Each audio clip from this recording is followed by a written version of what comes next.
O milagre dos mineiros chilenos.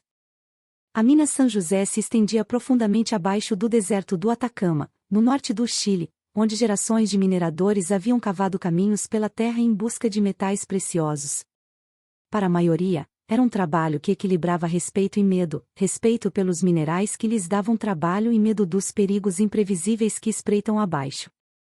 Em 5 de agosto de 2010, esse medo se tornou realidade. Era um dia típico quando um estrondo alto e inconfundível sacudiu a mina. José Henriques, um mineiro de meia-idade com um olho afiado para sinais de alerta, sentiu as vibrações ondularem através de suas botas. Em segundos, a poeira encheu o ar, e as paredes do túnel estreito tremeram. Os mineiros gritaram, o eco de suas vozes engolido pelos gemidos baixos e rangentes da terra em movimento. Pedras começaram a cair do teto, e os homens se espalharam para evitá-las, instintivamente buscando abrigo contra as paredes. Em questão de minutos, a entrada desabou. A luz desapareceu, substituída pela escuridão pesada e sufocante. O pânico se espalhou entre os homens enquanto eles percebiam a gravidade da situação. Eles estavam presos, sem saída fácil e sem resgate imediato à vista. José se firmou, forçando a calma em sua voz enquanto pedia silêncio. Foi então, quando os homens se reuniram em silêncio atordoado, que eles perceberam a verdade. Eles estavam completamente isolados da superfície, isolados nas profundezas da terra, com apenas um ao outro para confiar. Preso no subsolo na barriga escura como o breu da mina São José, os homens lutavam para estabilizar suas respirações. A poeira ainda pairava no ar, formigando seus pulmões, e um silêncio rastejante se instalou, espesso e opressivo. José Henriques fez um balanço de seus colegas mineiros, 33 ao todo, homens de diferentes idades e origens, agora unidos por um destino comum. Eles se amontoaram, seus rostos apenas sombras contra as paredes rochosas, tentando encontrar algo familiar nas expressões uns dos outros. A primeira percepção veio com um choque: eles quase não tinham suprimentos.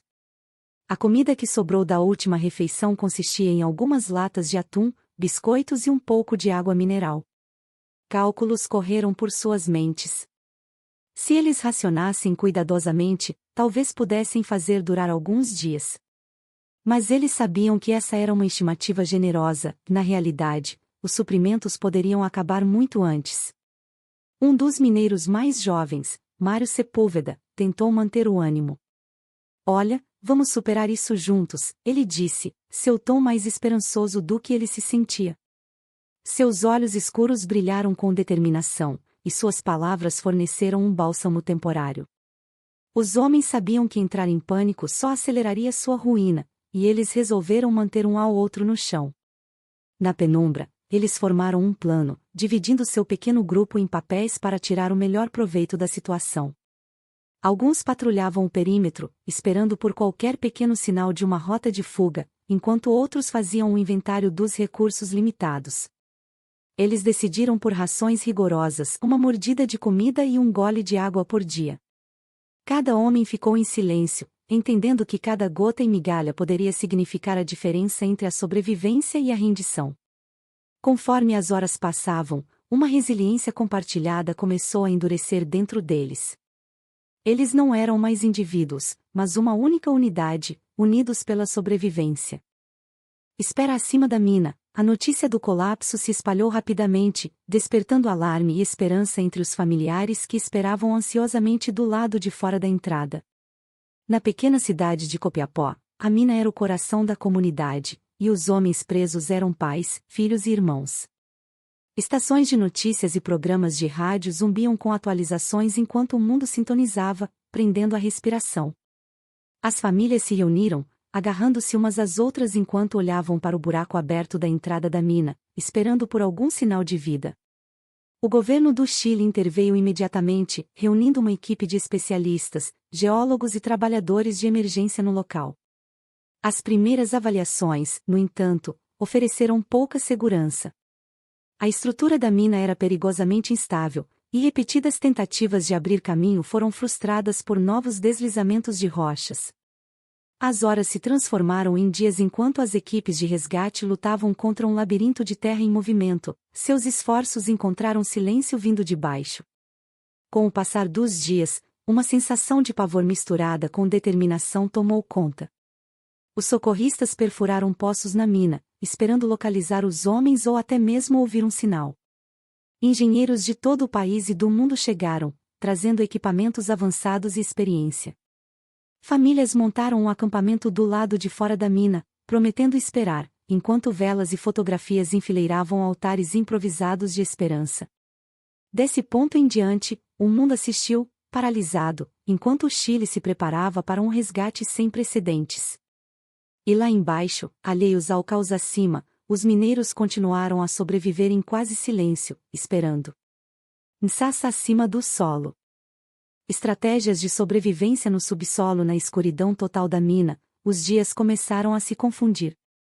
Privados de luz natural, os mineiros não tinham noção real do tempo. Ainda assim, os instintos de sobrevivência se aguçaram, e eles começaram a criar uma rotina. Um dos mineiros mais velhos, Luiz Urzua, um líder natural com anos de experiência no subsolo, assumiu o comando.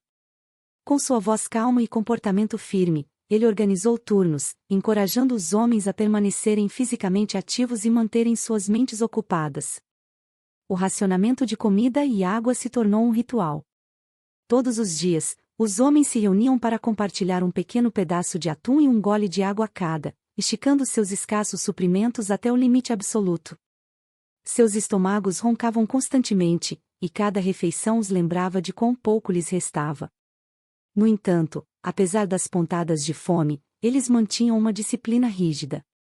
Um gole agora significa que podemos ter dois amanhã, Luiz os lembrava, incutindo um senso de propósito em seu sofrimento. Conforme os dias passavam, os mineiros começaram a encontrar maneiras de passar o tempo infinito. Eles compartilhavam histórias de suas vidas acima do solo, contos de jantares em família, jogos de futebol e aventuras de infância que ofereciam uma fuga temporária de sua realidade sombria. Mário Sepúlveda, o jovem mineiro que os havia encorajado desde o início, tornou-se um artista não oficial, fazendo piadas e liderando orações em grupo. Seu humor mantinha um moral alto, adicionando uma centelha de vida ao silêncio opressivo da mina. Apesar da tensão, os laços ficaram mais fortes. Conforme os minutos se transformavam em horas, eles se apoiavam, compartilhando momentos tranquilos de esperança e desespero. A cada dia que passava, sua sobrevivência se tornava menos uma questão de força física e mais um teste de resiliência mental. Sua união, eles perceberam, era seu maior trunfo. Se eles sobrevivessem, precisariam um do outro mais do que nunca. Comunicação e primeiro contato 17 dias após o colapso, os mineiros se estabeleceram em um ritmo de sobrevivência, mas a esperança estava começando a diminuir. A escuridão e a fome eram companheiras constantes, e a sensação de isolamento parecia quase insuportável. No poço do desespero, no entanto, um milagre chegou na forma de sons fracos de perfuração ecoando pela rocha. Foi o primeiro sinal de vida do mundo acima, e eletrizou o grupo. Os mineiros correram para a fonte do som, a adrenalina correndo por eles enquanto seguiam as vibrações. Após horas de expectativa, eles avistaram a ponta de uma broca perfurando a rocha, invadindo seu espaço confinado. Aplausos irromperam. Essa era a conexão pela qual eles oravam, prova de que alguém estava tentando alcançá-los.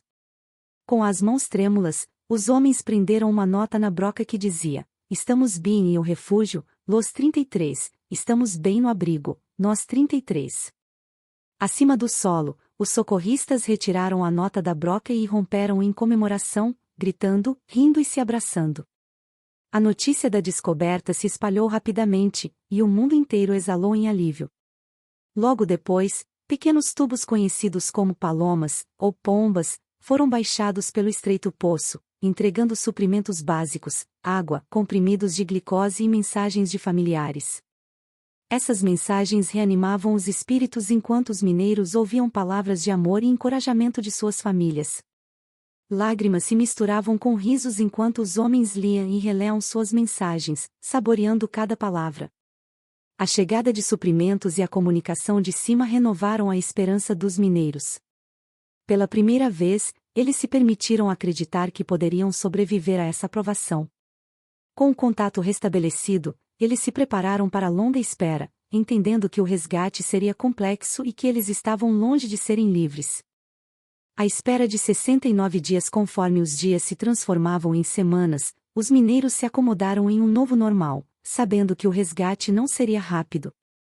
Eles seguiram uma rotina rigorosa, dividiram seus escassos suprimentos e mantiveram o ânimo alto, apesar da escuridão quase constante.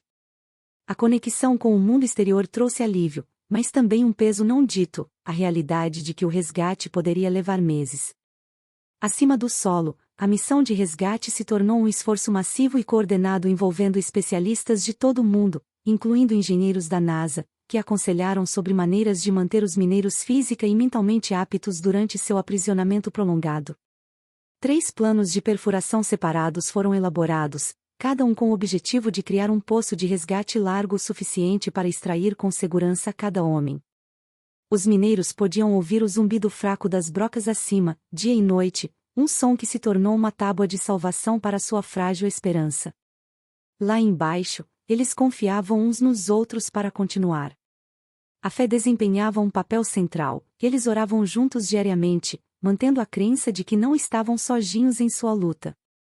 Para manter o moral alto, Mário Sepúlveda continuou seu papel como motivador do grupo, organizando atividades e encorajando todos a permanecerem focados no dia em que viriam à luz do dia novamente. Embora cada dia fosse uma batalha, os homens se recusaram a se render ao desespero. Sua unidade, determinação e o ritmo dos exercícios se tornaram o batimento cardíaco de sua sobrevivência. Eles não estavam mais esperando em desespero, mas com fé, determinados a emergir da mina como sobreviventes, não como vítimas. O resgate dramático em 13 de outubro de 2010, após 69 dias extenuantes no subsolo, o momento finalmente chegou. O poço de resgate foi concluído, e uma cápsula especialmente projetada, chamada Fênix, foi preparada para levar cada mineiro à superfície, um por um. As famílias se reuniram ao redor, unidas às equipes de resgate, autoridades governamentais e inúmeros membros da mídia, com um olhar coletivo fixo na boca da mina. O primeiro mineiro a pisar na cápsula estreita foi Florencio Ávalos, um homem quieto com nervos firmes. Quando ele entrou na cápsula, a multidão acima prendeu a respiração, enquanto os mineiros abaixo aplaudiram, enviando-o embora com encorajamento. Lentamente, a cápsula ascendeu, subindo pelo poço estreito. Aplausos irromperam quando Florencio emergiu, piscando na luz do sol, lágrimas escorrendo pelo rosto enquanto ele abraçava sua família e a equipe de resgate que o aguardava. Um por um, cada mineiro fez a jornada. Mário Sepúlveda, que tinha sido o impulsionador moral do grupo, surgiu com gritos de alegria e até mesmo distribuiu pedras como lembranças. Luiz Urzúa, o último homem a sair, reservou um momento para agradecer aos socorristas e seus colegas mineiros, que tinham dependido uns dos outros de maneiras inimagináveis. Quando o último mineiro saiu, o mundo comemorou. O resgate foi bem sucedido, e os mineiros não apenas sobreviveram, mas inspiraram milhões com sua resiliência, união e vontade inquebrável de viver.